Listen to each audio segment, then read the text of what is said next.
Hello people, and welcome along to the first of my free GTO Wizard tutorial videos that I have done to help you understand GTO Wizard better.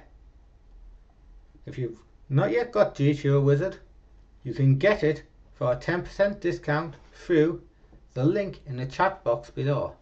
And if anyone does have any questions, feel free to ask me them in the chat. So firstly, what I want to do is I want to show you how to understand pre-flop ranges, because they are so important in your post-flop game. So what I'll start off by doing is I'm going to start by showing you King 6-4 under the gun versus big blind and button versus big blind. As you will see, button here has a checking range of 47%. Under the gun, however, is betting its whole range. And the difference is the way the ranges interact on King 6-4. Under the gun here has got all of these strong hands there, and the bottom of its range is basically this region here. Button, however, it's a different story.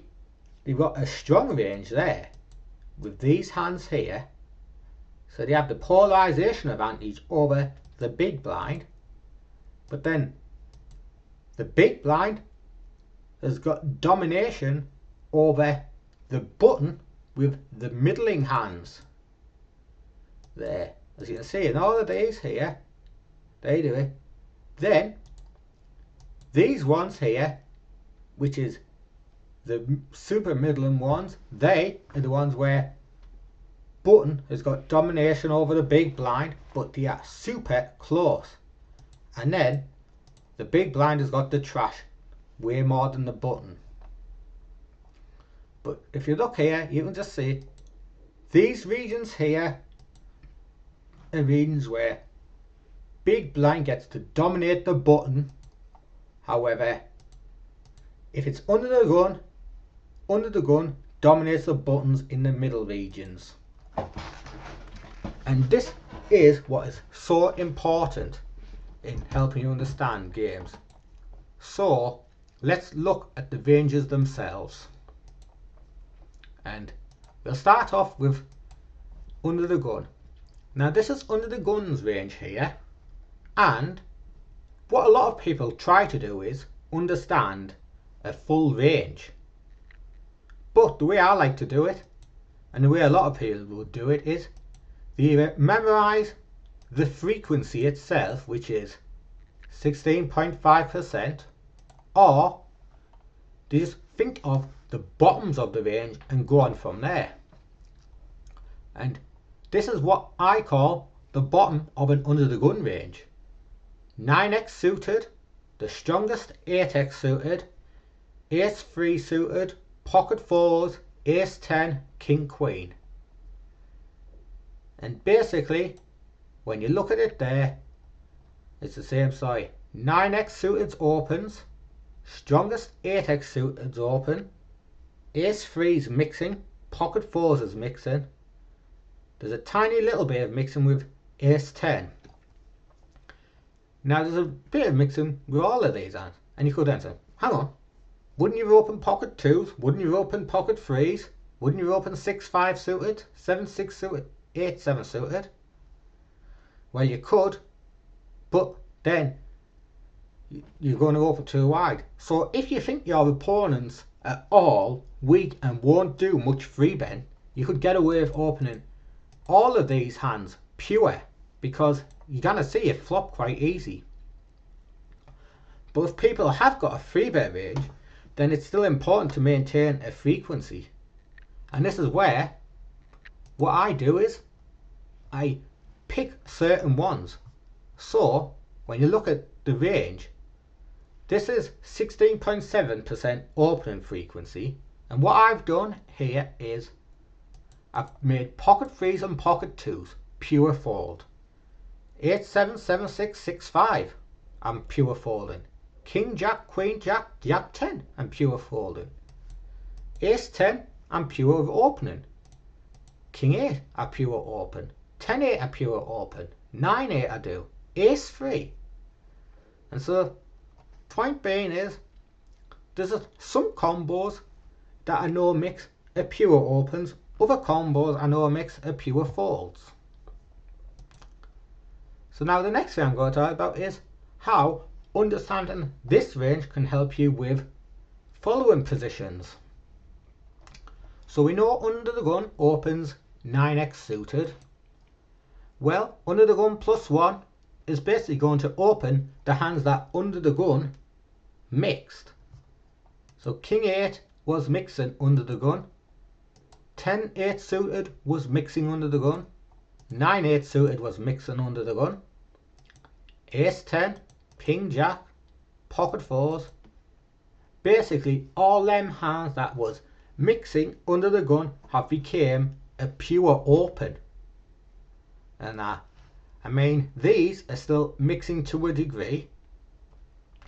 But if you know what I've said already, what you could go on to say here is pocket 3s, I'll open pocket 3s pure. 8 7 suited I'll open pure. King Jack suited I'll open pure. And maybe King 7 suited I could open pure. As it's again the same story. And you should still get a similar frequency by opening up them hands. And now let's look at low jack. So if we look here at what's mixing here, my prediction is pocket 3s will now open pure. 8 7 will open pure. Ace 2 will start mixing. Queen Jack will become more of a pure raise. So here we go. When we look there, 3s still mixes actually. Queen Jack still mixes. Ace 2's become a pure. King 7's pure. Now we start adding some 8x suited into our opening range.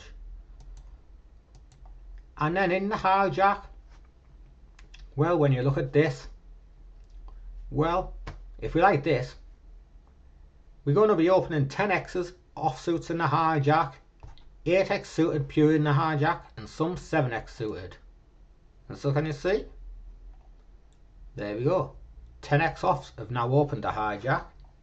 8x suited's opening, some 7x's. And so when you look at all these generally, having them baselines from the first range can help you understand the next. So the way I like to memorize these positions here is, I always like to say to myself, if I'm in the hijack, 10x offs open pure, 8x suits is open pure, and 7x miss. So 10x, 8x with a bit of 7x is the way I like to look at hijack. Cut off, it's going to be 9x off, 6x suited with a tiny bit of 5x. Button, it's 8x off, 5x suited. And I think that's a really good rule for all these positions. Hijack, you can say 10 8 suited, sorry, 10x 8x. Cut off 9x 6x. Button 8x and 5x. And that's a great rule for memorizing those hands there. Well, some might say, what about these hands here? I mean, Jack 2. That's got a card that's got a lower than a 6.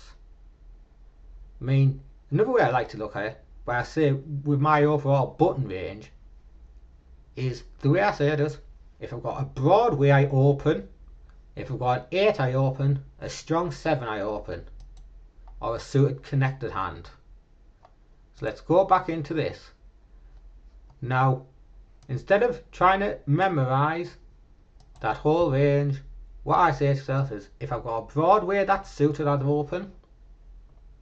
If I've got an 8 that's an offsuit, I open. If I've got 2, or if I've got a connecting straight card or a 5x suited. And when you look at this range here, actually another thing I saw you for, ace-x I open or a king-5. But this is how I imagine my button opening range to look like. And basically, you could say, well, shouldn't we be opening 10-7 suited? Of course we should, but it's simple. For these hands here, it's quite easy. If you've got two cards higher than an 8, they're going to be an open. And with these 7x's, the way I simplify this is by saying to myself, if I'm opening the 8x offsuits pure, I'll open the 7x offsuits when they're the best ones. I mean, 8-7 is certainly better than Queen 7. 9-7 is good. And of course, King 7 I'm opening because of the King 5 off. And these ones here, well, these I'll probably just fold unless I know for a fact the blinds are weak opponents and I can take advantage of them. And with an ace, it's simple. You just say to yourself, if you've got an ace-x off, you open. Now, one position which is complicated is small blind, and even I haven't got a very good time understanding small blind range. I mean, a simple way you could do it is knowing your opponent. If you've got a guy who's going to overfold in the big blind and not going to find enough free bets, then just open more. If you think you've got a stronger player, maybe do more limp raising. But the big blind response, of course, versus the opening, that's going to be the next thing. And a good way of understanding the big blind's response versus opens is to again memorize the bottom of the range. Starting off with under the gun. And the way I like to look at it is, really, King 8 offsuit and some ace-x suited is going to be what defends in the big blind. So there you go. King 8 off is defending, and I say that some ace-x's. An easy way you could say with ace-x's is just say stuff, all but the crappiest ones. Ace-6 is more or less the crappiest ace-x. Ace-2 is another awful one. That is a good one. And so if you wanted to, just open these ones. And I also say to myself, well, if it's a connected offsuit, I raise, so you defend. But an offsuit gapper, I fold unless it's a premium one like 10-8. What about free bets in the big blind? Well, to get them obscure free bets in the big blind, a great way to understand that is by thinking what's the bottom of the opening range and choosing cards which unblock the bottom of opening ranges. So let's go back to under the gun. Under the gun is opening up King Queen off and some Jack X off and 9x suited. So the bottom's basically a 9x suited and a Jack X off. So we are picking some 10x suited and 9x suited as our free bets, and these here, which have basically got two cards below the bottom of a suited region. I mean 10-8 there, that's got two cards under the bottom of an offsuit range, as has 9-8, and they are premium suited hands that are basically two cards below the bottom of the suited opening range. A good place to start describing it better is if you look at hijack. For starters, hijack's opening 10x off and 8x suited. So the way the big blind is going to respond versus a hijack open is 9x's and 8x's as a free bet. There you go. These 9x suited an 8x suited are the main 3-bets for the big blind, along with some premium lower ones like king 6, 6 5, 7 6. And the rule is, again, the simple rule of few 3-bet hands that are below the bottom of an opening range. Cut-off is opening 9x offsuit, 6x suited. So the big blind will use 8x's and 7x's. And there you have it. As we said, 8x's and 7x's are the opens. So the 3-bets. And they do 3-bet a little bit of this.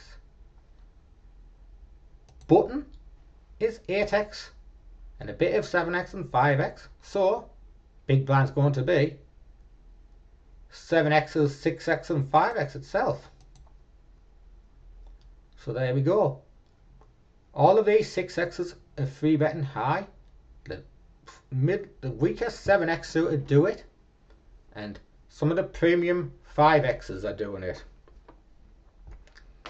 And then you've got all of these offsuits which are mixing to a very high degree. But sometimes the way I simplify it is by just saying if I've got a 6 and a king, or a 6 and an ace, or a 6 and a queen, you could just 3-bet these ones pure rather than trying to get all of these at a frequency. I mean, if you 3-bet every single one of these offsuits too much, what's going to happen is you're going to over 3-bet. Now the next thing I want to talk about with pre-flop ranges is helping you understand the importance of stack depths. Now at 100 big blinds, this is what we open up here. But if I was to start making it a more shallower stack, hands like king jack, queen jack and ace 10 are going to gain EV. This is at 50 bigs. King jacks now raising close to pure. Ace 10's raising close to pure. These which were marginal mixers are now close to these at certain folds. Threes is now more closer to pure folding. Fours does some mixing. What is the difference? Well, if you are 100 big blinds, I think these have a bit more benefit because they can hit a set and stack off and win a lot. Whilst king jack, however, has weak nut equity and isn't so keen on hitting top pair because it's going to end up stacking off versus better ones. But at 50 big blinds, it's a whole different story. Now king jack has more benefit of stacking off when it's hit a top pair. The same with ace 10. Pocket 2s, however, it's not going to make as much cash when it hits a set. And it doesn't have much playability post flop when it's missed. So 2s would rather just fold pre. And if you look at all the positions and stuff, it's the same. I mean, let's look at under the gun plus 1. I mean, queen jack king 10's coming in there for 50 bigs. But 100 bigs, king 10's pure folding almost. Queen jack's a heavy mix.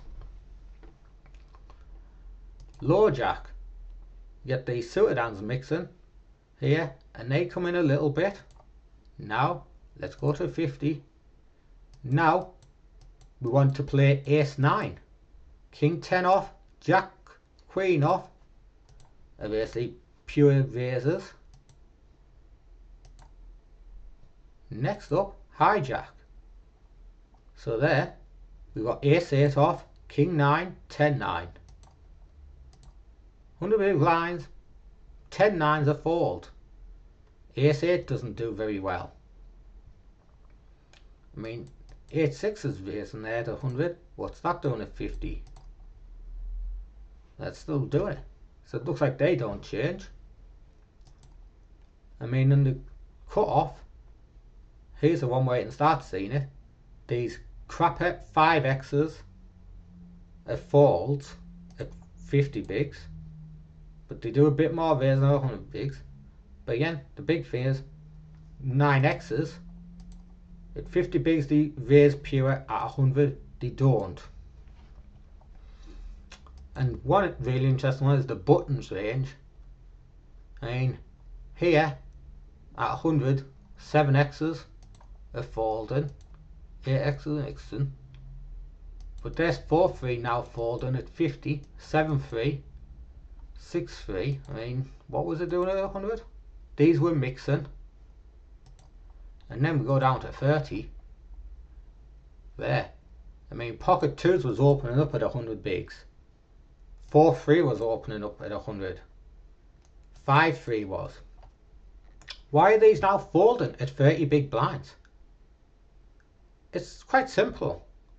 At 100 big blinds, you can make the nuts with these sort of hands here, and you can get paid a lot. Whereas at 30 big blinds, you're not going to make much money when you bink the nuts with these hands here. And unfortunately, at 30 big blinds, you are not going to be happy when you bring it to a pair post up, because you will have to start stacking up when you've got your pairs. So, but the point is, 5-3, 4-3, 6-3 pocket 2s like to make nuts, so they like to defend at 100 bigs. But at 30 big blinds, you'd rather play a hand that could make a top pair. And it's the same with like opens. When you look at what's flattened here, this is a button defending range versus an RFI from under the gun of 100 big blinds. But then at 40 big blinds, these have gone into the muck pile. We don't any longer defend these hands here at 40 big blinds. And again, it's because really you don't win so much by binking a nutted hand with these hands when you're shallow stacked. Now, another thing about pre-flop ranges is understanding how to defend versus opens. And the way I like to look at it is the button doesn't really change versus any position, and this was one mistake I used to make. So we look at what under the gun versus button is, and any Broadway gapper or any 8 defends. I mean, here versus low jack, well, they now fold a bit. I guess they've got more reverse implied odds. But look at the call frequency and the fold frequency there. 75%, 16. 18, 76. There's not much difference there between the two frequencies. I mean, now it has gone up a bit more, so we have less folds. But what really changes for the button versus an RFI is the 3-bet ranges. I mean, we 3-bet 5.5%. Sorry, wrong position. But there. 5.8% is the 3-bet frequency for button versus under the gun of 100 bigs. Low jack is now 8.3%. And in the cutoff, it's now 12%. Why has the 3-bet frequency changed for the different positions? I'll tell you why. It's because how wide and strong the opening ranges are. So under the gun there, if you look there, it's like 9x suited, king, queen, ace, jack and pocket 4s. Now you look at the button range here. I mean, even pocket queens is mixing to a degree. And we look at that response there. I mean, queen 10's folding there. So 9x's are folding. There's a bit of folding with the weakest pairs. Ace queen off, king queen off's a fold. And basically, when you look at it there, then pocket jacks, which is a very heavy flat, and tens, they are not in good shape versus much of the defending range at all. But we look at a low jack, they opening here, they start to open 10x's. Now queens has become a more heavier one to free bet. Jacks does more, and if we see it in the hijack, this way it is going. I mean, queens is now a pure one. Ace queen suited raises pure. Ace king offsuits raising pure. And if you look at it, defending range as well. I mean, the hijack is going to defend more worse hands. Basically, there's more hands the button dominates that can free bet. So we're happier to free bet versus a hijack with our semi-premium hands. I mean, it will change again, of course, at stack depths. At 50 big blinds, under the guns raised. Queens is still mixing. Jacks does a bit, but queens has done it at a more higher frequency. If you look at hijack, I mean, let's see. Now queens is pure free betting. Jacks does a lot. Tens do some. And I think it's just stacking off. That's what does it. I mean, jacks and tens. Now with small blind, of course, there will be even more. This is another thing about it.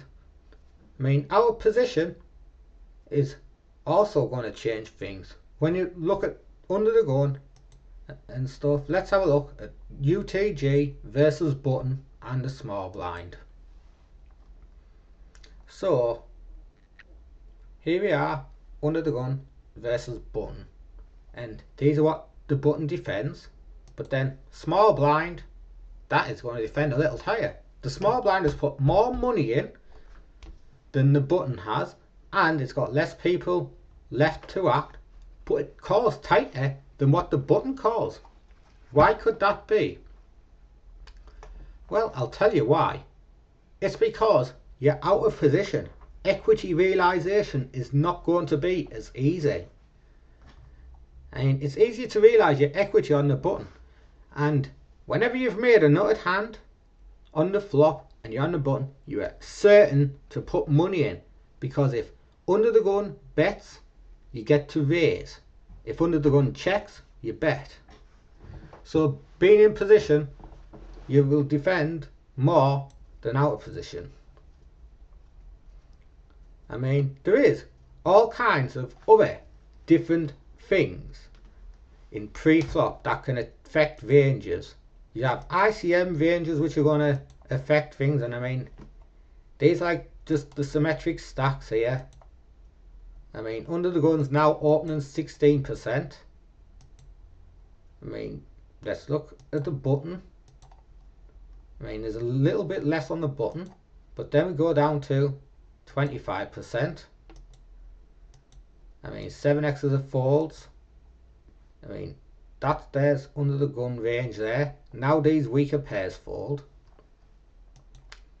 And that's when you are like that. I mean, you can see spots whereby if you are covered, you're going to change as well. Also, PQs can change things as well, because I mean, if you look at what the defending ranges are for the big blind, I mean, let's look at this one here. I mean, the big blind there, look how much it's calling there when it's covered. Whereas in a standard chippy v sim here, I mean, now king 2 folds. So there will be that. But what is really most important in all of these sims pre-flop is understanding baselines, and that is what is going to actually go on to help you. And so, to give you some idea, what we're going to do now is we'll have a look at some button gameplay versus big blind and just see some flops. we stick to standard chip EV, and I'm going to use the 50 big blind one. So let's look at this basic flop here. Now King 6-4 here is going to have a lot of checking by the in position player. And why is that? Well, it's because when you look at the button range, you know it's opening 8x off and some 7x off, whereas the big blind is calling 6x off, some 4x's. So the big blind has got the advantage across this region here. If you notice, the big blind has got the advantage on this region. So it's this one there. It's got the advantage there and there. I mean, it does of course have all of this trash down here, and the middle and trash is quite equal, but the point is the big blind's got 6x's in its range and some 4x's, whereas the button is basically a range which is just 8x's and 7. Now why not change it to there? Now it's on King 9-4, and now I'm sure we'll see more bets. I mean, I'm going to give it the same size just to be sure, but you can see there's a lot more betting here on King 9-4, and even if you make it 40%, it's got a bigger betting frequency than it had on King 6-4. And when you look, it's because we have now got this equity advantage here, because I mean, if you look there, we have 9x's. I mean, we didn't have much 6x, but the big blind did. Sorry. Now we've got the 9x's in our range, and because of that we can do more betting. I mean, under the gun you could say, hang on, under the gun, that doesn't have 9x's or 6x's. Why does that happen?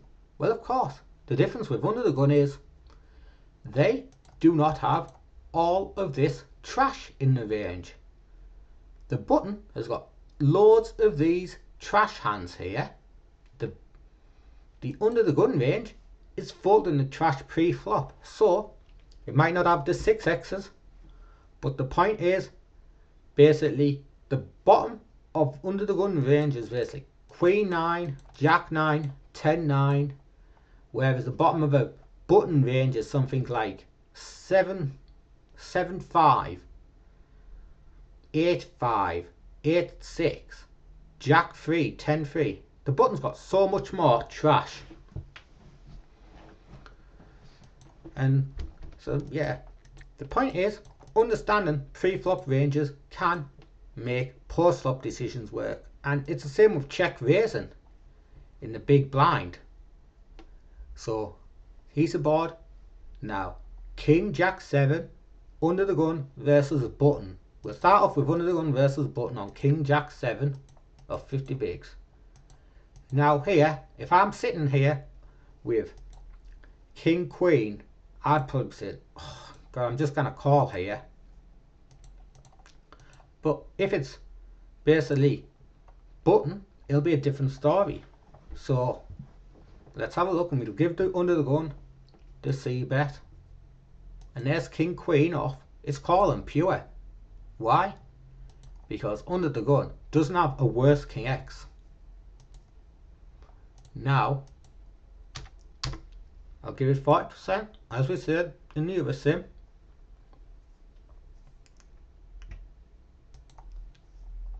And hello there, King Queen is raising pure.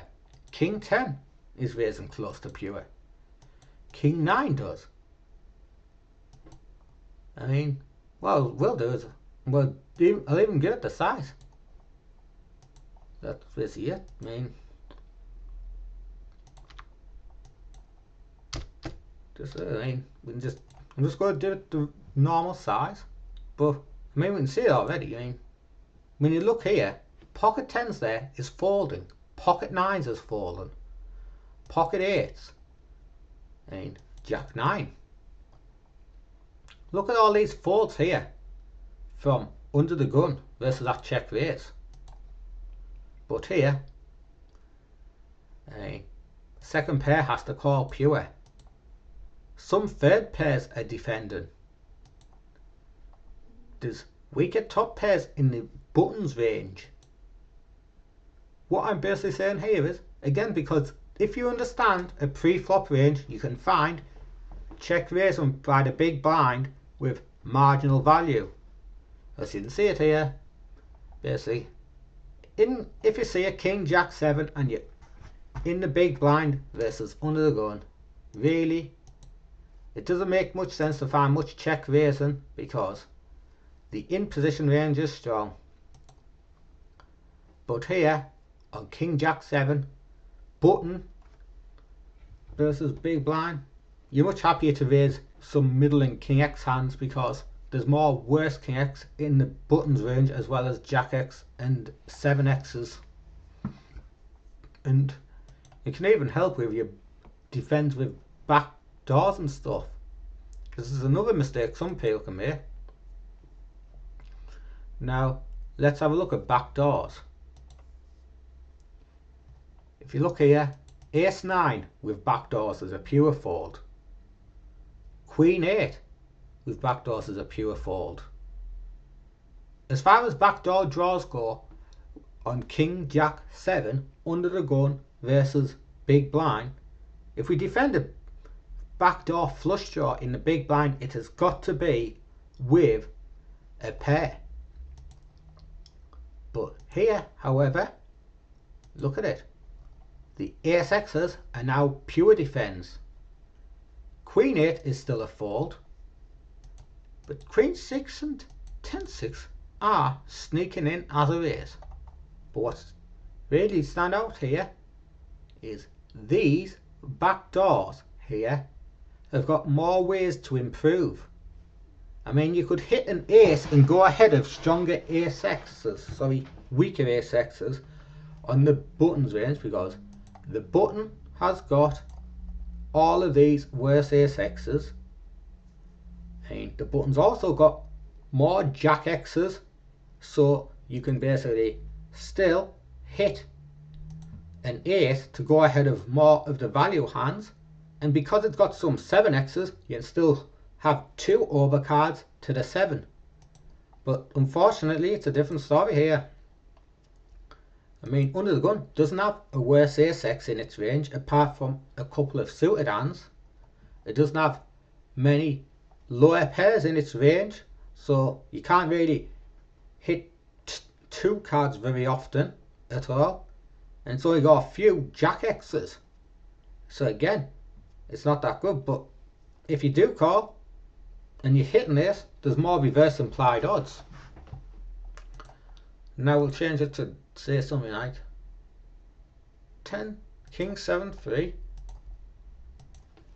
king 7 3, and this is a good one to understand the most obscure backdoors as well. As I mean, again, different positions will see obscure ones defend. So now we look at these backdoors here on king 7 3 rainbow. The big blind mixes king 8, ace 8, ace 6. 10-9 does defend to a large degree, but a lot of them fold. What I'm going to do here, I want to make it the same MDF. So again, I'm going to just make that 40%. But what you'll see here is when it comes to backdoors, again, the button, the big blind will defend far wider versus button. Here we go. So when you look at these, and just to be sure, we're going to make it the high cards. I mean, 10-9's a pure defend, 10-8's a pure defend, jack 8, jack 9, jack 10, queen jack, queen 10, queen 9. Look at all of these backdoors here, which are pure defense for button. But here, those were all folds. And you see, What's different? Well, these can still hit a pair quite easily to go ahead of 7x's, because the button's got 7x's. The button's also got worse queen x's, because it's opening up every queen x suited. It's got worse jack x's because it opens up a lot of the worst ones. They've still got a bit showdown value versus 10x's. I mean, with these ones, these still have got 2 overs to a 7. They still have 2 overs to a lot of the ace x combos, and they can still go ahead of queen x's. But they probably play more of a game where a lot of these ones here would rather raise than call. Why is it that these ones here are calling and these are raising? I'll tell you why. They are still ahead of worse queen x's, and they dominate jack x and 10x because the button has got all of these 10x's here as well as these weaker ones. So we'd be happy enough just to call these ones here to keep those worse hands in play. These ones here, like 10-6, 9-6 and 8-6, 9-8, 10-8, they'll do the raise, and it's because they know they can fold out the ace x, king x and queen x that the, sorry, not the king x, the ace x and queen x that the button c-bet folds. But as I say, it's only these super premium ones that are actually defending. And I will talk more about big blind defends versus c-bet in another one. But I think this is going to be the end of GTO Wizard Tutorial 1. I hope you enjoyed it. And if you have, please click the follow button and click the subscribe button, please. I am going to do another GTO tutorial video in the upcoming week. The second one I'm going to be talking about will be bet sizings, because again, as you can just see, this is quite complicated stuff. As when you look at these solvers, there's all kinds of different bet sizings in place. But what I'll do is I'll do a tutorial on bet sizing and being able to understand bet sizings better, and also I will give you some advice on ways to simplify. But thanks all for watching this video. I hope you enjoyed it. Please click the follow button and subscribe button. Thank you.